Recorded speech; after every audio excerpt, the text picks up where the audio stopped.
Hello there, listeners and viewers. Welcome to Startup Kitchen Talk, where we discuss startup apprentices becoming master chefs. My today guest is somebody who calls startup as herself. Let's start it. Welcome, Markétou Uhrovou from the accelerator Start It. Hello. Tell me, how do you see startups? Because all of that was represented as of your portfolio Yes. that went through the Started Acceleration Program. Not some of them, not usually the 10x growth future unicorn. Yeah. Some of them may be unicorn shaped breads. So where do you see startups? How do you define it? Yeah, I have a little bit different definition maybe as others, because it's not only the deep tech for me. It's any kind of innovation which help people to do things better, faster, cheaper, it doesn't matter, but it can be better paper and pencil. It's not necessary to be the software. So that's the reason why we are not in one kind of industry like fintech, maybe because we are from CSOB, but you can do whatever you want. And if we find out that it's a fine innovation for somebody and you have a good market fit, why not? So you say that the innovation itself doesn't have to be rooted in technology. Yes. So Exactly. where do you think that innovation grows from? From the mind of the founder and from this necessity of maybe his life or life of his bubble. And then he has to check it out if there is more people who has the same necessity to use it, of course. But usually I think it comes from their minds or their business. Their own need that they lived Yeah. with and decided to Yeah. improve something. Yeah, that's correct. Very often we see financial institution going into, fintech. You've got some representatives of that Yeah, as of course. well, but we've seen so many other kinds of innovation in your portfolio. Why does a financial institution such as the ČSOB, which is Czechoslovak Business Bank, Yes, right? correct. Why should a financial situation support such innovation that aren't necessarily gonna, be used for fintech? Yeah, because we are supporting business as in base. So it doesn't matter if it belongs to our portfolio, like for the fintechs, because it's not only for the bank, but probably it could be for our clients or for our suppliers or for Czech Republic as itself. And do you ask those, bank clients if they're gonna need something like that?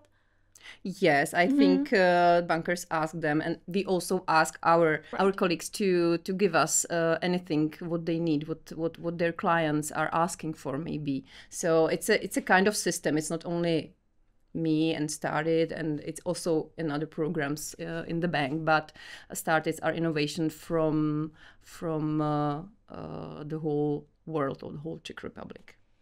In the past, you told me that you see Started Accelerator or any startup acceleration based in validation. Yes. Product validation, not, personal validation. And that's something that you really teach during the 5-month acceleration program. How do you do that? Do you use carrots and sticks?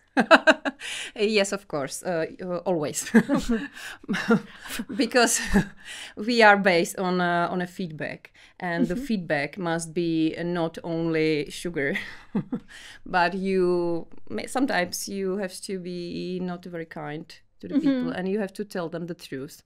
And the truth can be, okay, you go out and ask the people if they want it. This is the validation. You have to talk to your clients and you have to listen to the clients. And you don't need to love the project, but the thing you are inventing, but your clients have to love it. And you have to listen what they need and what they will pay for. And how, well, so practically speaking, Yes. how do you teach it? Do you push them to go to the streets and ask around? Yeah, usually in the accelerator program they already did it, and they talk to their clients because they has to know it already. But yes, if they didn't do it, we kick them out on the street and tell them, ask them, and ask them a lot and in different ways, and ask for the price. And you have to know if it will work or not. And if it won't work, great, just fail fast. It's perfect. And just try something else. Have you seen any major pivot? Because, you know, you pushed some startup, some project to go ask clients, more clients go on the street, ask for pricing and, you know, validate the business model. Has anyone ever come back to and say, okay, we need to pivot? Yes, several times. Several times I try to come out with some example. We usually have it more during on our other activities, but during the accelerator, for example, Elredo wanted to start with something like Netflix for books. And I think it will happen, but lately, because of course the book industry is very old and old-fashioned, and it's, I think, very slow in some ways. And so they started with an app called Elredo just for the audioteca, like audioteca, or like for listening for the books, but not like the Netflix. So they validated that with their potential B2B clients, like publishers, that they have to wait with this and negotiate it. I love the example that you chose as Netflix, because Netflix is it's not my idea. It was but Matthijs. It was Netflix, perfect. Netflix itself went through major pivot, Yeah. right? Because it was, if I am correct, I think they started as a renting DVD service, and now they are what they are. I think to this day the only streaming service making some real money. So well, good for them, starting as Yeah. a, you know, renting movie renting company. And there are several examples like Yeah, of this from the course. world. You mentioned that, you know, they need to go on street and ask clients, that you push them to validate even before they start the acceleration program, to only to be for them to be accepted. It kind of seems that you push founders quite a lot to go and ask. You know, we will talk about feedback later on, but that kind of brought me to question, do you think all of them need to be extroverts? Do you believe that, you know, founder necessarily needs to be that person who goes out and asks, will you pay for that? How much you will pay for that? Do you want it blue? No, not much. I think they don't need to be the extrovert. They have to have their vision. They have to know what they want to achieve, and they have to know maybe their limits. What can they do, and for what they need some other partners or employees or co-founders in the best way. And you do this matchmaking as well? This matchmaking is also doing in the second project. In the second project, yeah. We will talk about later. Yeah, the more early stage one. Yeah. For these startups, we usually do more because they are in the go-to-market phase. So usually there are more than one founder already in the startup. So there are three of them, and they have to decide it who will do what. Yeah. Because usually everybody is doing everything during the first year of the startup. So we are trying to help them to find out their role with the startup. Who will be the CEO, because he is more extrovert and he will speak about it and he will come with contacts, network, whatever. And maybe who is more technical and want to be in the role of the CTO, and whatever you imagine, but they have to define their roles and they have to talk about it. It's sometimes also very heavy for them, because everybody wants the best for the startup, but during the time you find out that you can't do anything or everything, and that not everything fits you. Yeah, both vision and egos can collide. Yeah. Did you have any breakups during like Yes. co-founders saying Yeah. we can't do it anymore? Yes. Going two separate ways. Yeah, several times. Usually we try to help them. It starts if they have any kind of legal agreement between them, of course. Usually they don't. So it's the first thing we are talking in our progresses during the acceleration. And I ask them, do you have it on paper? No. We discuss it. We know everything. Of course, no problem. We are partners. We are friends. No prenups. Yeah, sure. And then something happened. It doesn't matter what. Maybe there's no money. Or the co-founders have different visions what to do and how to invest. Or if they want or not, they didn't want the investor. So they want to separate. And then the problem becomes because they have no paper. Maybe there's some kind of valuation of the startup already, and now what? So we try to help them with some coaches, mediators, etc. Yeah, that's one of my question. Yeah. If you are providing any marriage co-founder, yes, counsel. yes. We can help with that. We can give them a lawyer for 1 week, but they can. Of course, but we can give them some consultations, but we can provide them a coach for 10 hours, so the coach can help them. At what point do you think that that they should divorce?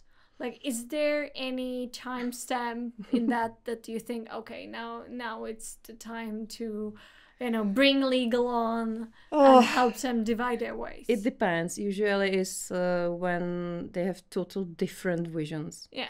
And they can't speak together anymore. Oh, can't speak together. Yeah, that is... Definitely you have to separate. But sometimes it comes earlier and in very nice mood.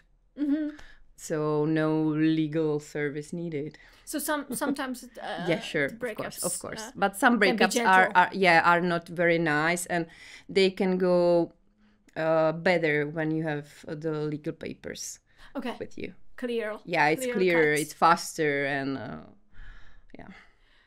we already started with the bank motivation. Why should a financial institution, big corporate, why do they do it? What is there for startups? Because usually, only with one exception, I think, you don't invest. So it's not many carrots. It's something else. No. So what's there for startups? For startups, I always told them we don't give you any money and we ask any money. We don't ask any money. So it's for free for them. But I think this is not the biggest motivation for them. Startup founders at early stage, they want their stuff to be sure. free, But if the program won't give you nothing, yes, why would you do it? Why would you do it? So because it's their time, and their time costs, of course, some money.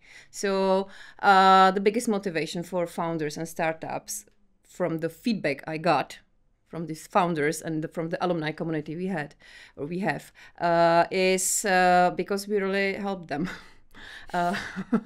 Yeah, sorry, in a different ways, because we have some kind of workshops, and you can imagine workshops like you are sitting all day in some kind of class or meeting room, and you're listening, and after one day you just leave and you know nothing. I think everybody had in the past some kind of... It's not just my university. Yeah. And this is the way we are not doing it, because we are trying to be as more practical as you can imagine. So during our one-day workshops, which are every month, and the founders have to come for them, but you are working on your own startup with the lecturers, with the experts. So for example, when we have workshop about value proposition, you are working on your value proposition for your startup, and after the day, you have around 80% of the value proposition done. The work, of course, not everything and not 100%. I don't want to say it's 100% because it's not true. You have to test it. You have to work with the value proposition and go on and go on. But you know how to use it, when to use it, how to discover the value proposition of it. So this is, I think, our big motivation for startups, because we are practical, and of course we have some kind of network. We can connect people with investors and also with people from the bank, with the clients. It depends what they need, and we are really listening to them, what really they need. Yeah, banks can open more doors than startups can. Of course, yes. And so it's a combination of a lot of factors, and it's not so long, it's 5 months. And of course, we know that the startup is not working 24/7 for us for started. But once a month, they come for the workshop where they do some job. And also we have once a month about 1 hour progress meeting, we call it, when we ask them what they need, where are they, if they're in a think of trouble in any kind of their startup life, and we try to find any solution we can. We provide them some legal consulting, marketing consulting. I don't know. It really depends on we have only 10 startups in one cohort. Yes, and how many does apply? How many do you reject? It's about 50 to 70 startups for one cohort. So we have to reject a lot of them. But some of them reply again and again and again.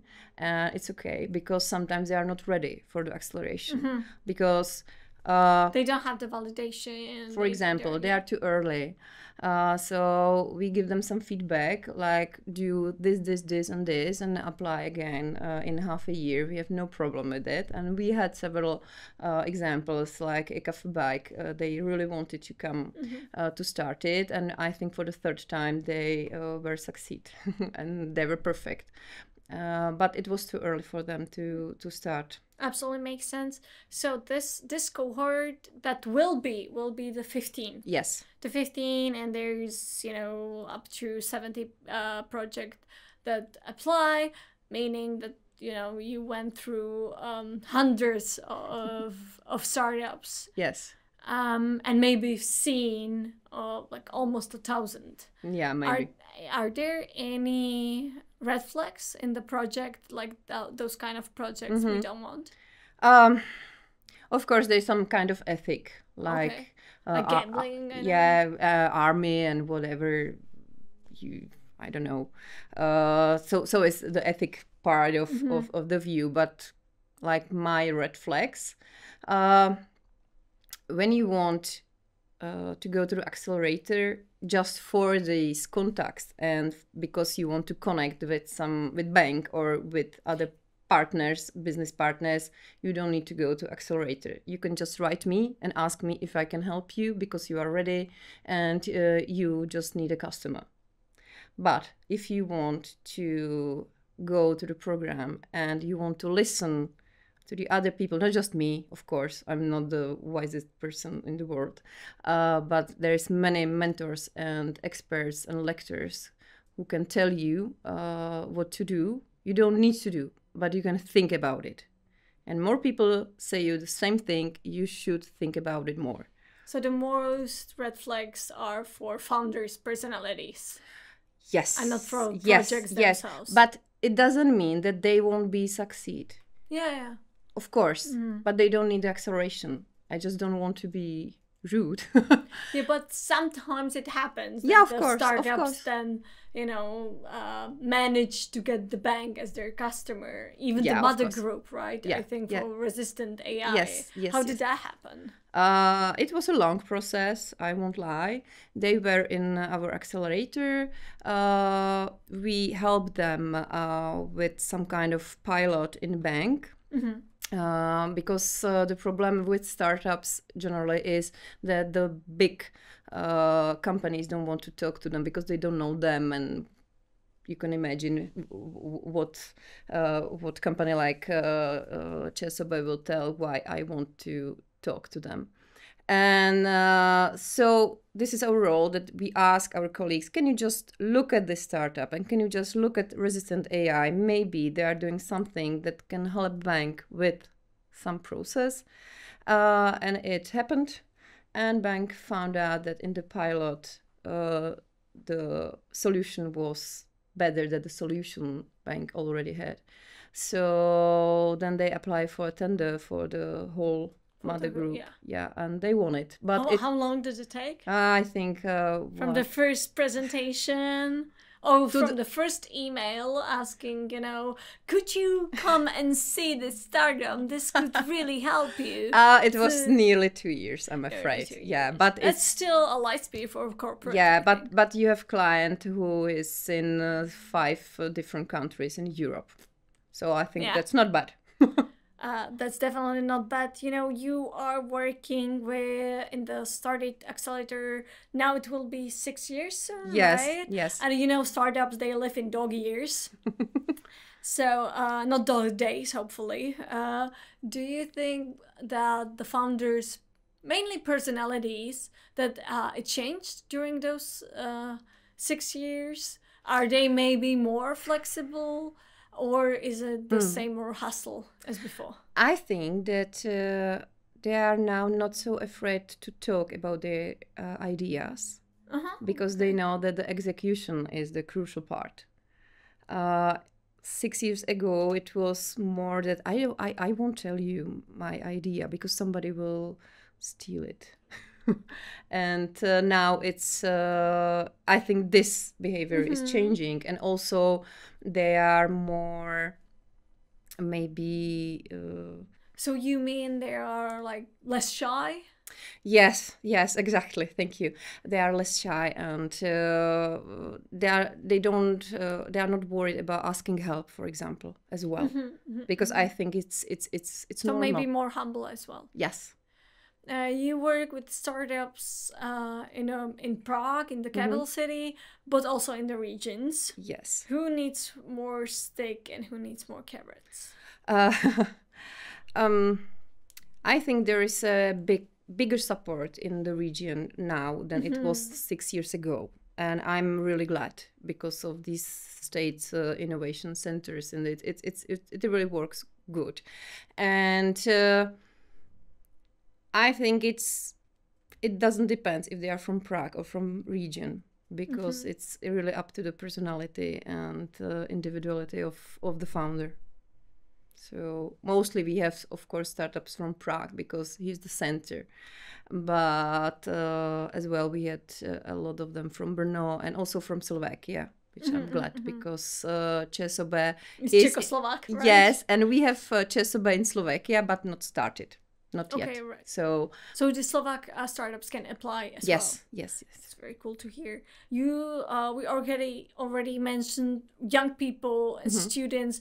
You organize for them the validation camps, which is earlier than the acceleration process. Why do you do that? Like, is that a filter for the acceleration I'm bored, program? so I'm doing that. Yeah, so you have a lot of free time. Yeah, sure. I have nothing to do during my weekend, so I just decided 2 years ago with my colleague and ex-leader Zuzka that okay, let's do something on weekends. No, I'm kidding.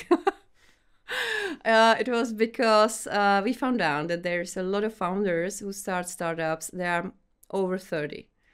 It's more than 50% of them. So we were thinking what to do to help young people start business. It don't need to be innovative like in startups or like in startups. So it doesn't matter what is it, but some kind of business. And also you don't need to have any ideation, but probably you can match with somebody who has the ideation. And so just motivation is enough. Yes, the motivation is enough. So, and of course, it's a kind of pipeline for our accelerator, but in a long term. But there were some projects who were in these validation camps and already just applied for accelerator, like Rekrabice, young guys. They were 18 when they started, and it's just perfect. And then they went to accelerator, and the project is still alive, and they have some contract. What a use case! Yes, that's very nice. So that's perfect. So that was the idea, and of course, because students during the week are in the school, so we are really doing it during weekend and the weekend now in March. we have one camp and 80 students applied. So 80, yeah, so it will be really tough. And so what happens if you throw 80 students, you know, Gen Z or alphas into one melting pot and tell them to create something during the weekend? Yeah, it's sometimes funny, and we ask them to do things they don't want to do. So which is talk to other people. Talk on sure. the phone. Talk to other people. First of all, come here in front of everybody, of every 80 people, and tell us what idea do you have, and you have to pitch it. So, and people or students who has no idea have to pitch themselves. So everybody has to pitch in front of the auditorium. So this is the first thing, and then we are teaching them how to ask people about their project, if it is it livable in the future. And we really kick them off the building and tell them, go out and ask your customers. So yeah, and they go. They go. Yeah, that's perfect. They really go and they ask, usually in groups, of course. And I'm just telling them, I'm smiling. I have issue with that as well. So I completely get that. Yeah, it's not very comfortable, but they really do it because they want to learn something, and they love their project, and they want to try to make it live. So they really go, and then they are coming back and telling us, okay, it was a little bit hard for us in the beginning, but really thank you, because we found out this, and maybe we will change it a little bit because they don't want it like this. They don't want a different way. So that's perfect. So after 3 days of this, I call it hackathon. It's not hackathon, but I call it privately a hackathon. After these 3 days, which are really from 9 to 6, from Friday to Sunday, they could go out for whatever in the swimming pool, but they are staying with us in the room and trying to learn something. And at the end of the day, of the Sunday, they are going to pitch their final project, and it is perfect because they came on Friday with an idea. I will sell bubblegums, and at the end on Sunday they have the whole business plan done. For bubblegums. For bubblegum, for example. No other guns allowed. Where do you stand on those very often and frequent criticism of young people? Like, you know, students are lazy, they are comfortable. No, I don't. I don't agree. Because there's such a criticism of young I think, people, of course, they may in be the media discourse. Sorry, maybe they are, but I'm meeting students who wants to do something, and after these 3 days, I'm really tired. I'm exhausted.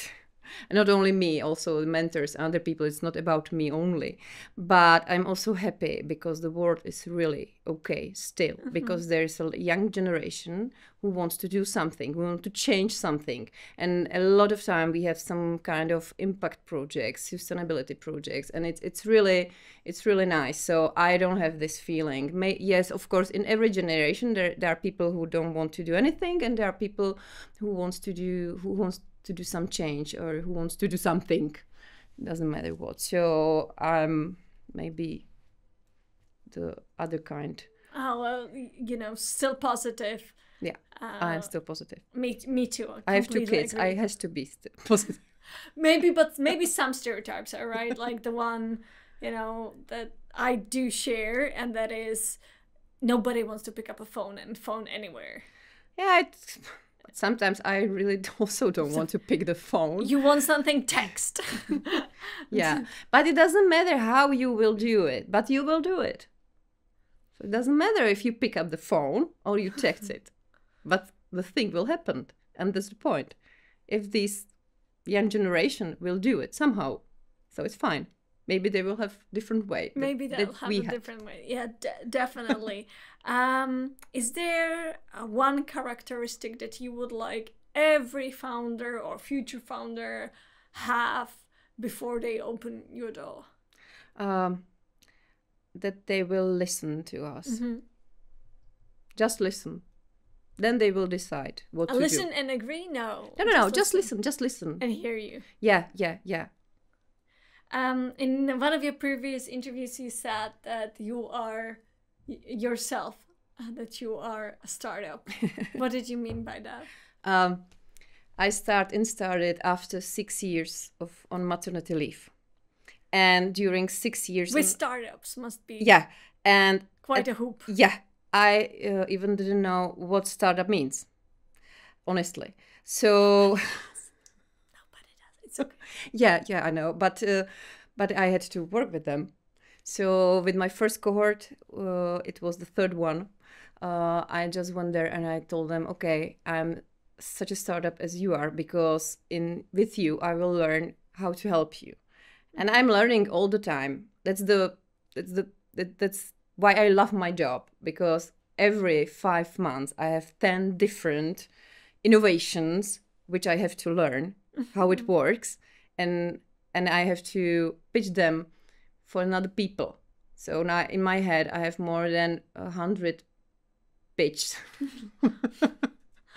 about our startups, and that's the process. So I was feeling like a startup because I didn't know the process and how can I help them. And do you think that you are becoming smarter, or is it like Socrates, the more you know, the less you know? Yeah. More like Socrates, but I am still more clever at home than my children, but they're too young. So yeah, wait till they're teenagers. Sure. Yeah. By the way, I need to ask: was it Socrates? Right? I am asking the people in the background. If I need to cut this would be my mom would kill me. Thank you. And my last question is: what is the weirdest food you've ever eaten?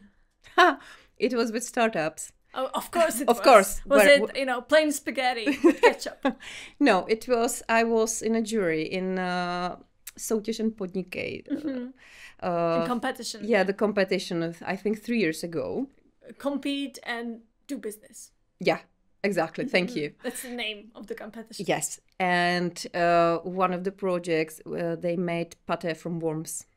Oh, pate from worms. Yeah, and of course when protein. Yeah, and they came in front of the jury and they asked us to taste it, and I was in the first run. So of course first canary in the mind. Yeah, first you won't tell the guys who were 17, 18. No, sorry. Say yeah, sure. Nice, but it was really tasty. It was really fine. And then it would be worse if they pick up the worms in front of you. Yeah, and my colleague in the jury, he was watching me, and then he said, "Okay, you didn't die. I will taste it as well." So it was great. True canary in the mind. So maybe this was this. I know it's in future. Maybe everybody will eat it, and it was really tasty. So it was weird, but it was fine. It was weird and fine. That's true about us and, worms and also startup life. So bon appetit, everybody. Thank you, Markétou, for being with us today. Thank you for inviting me. Thank you.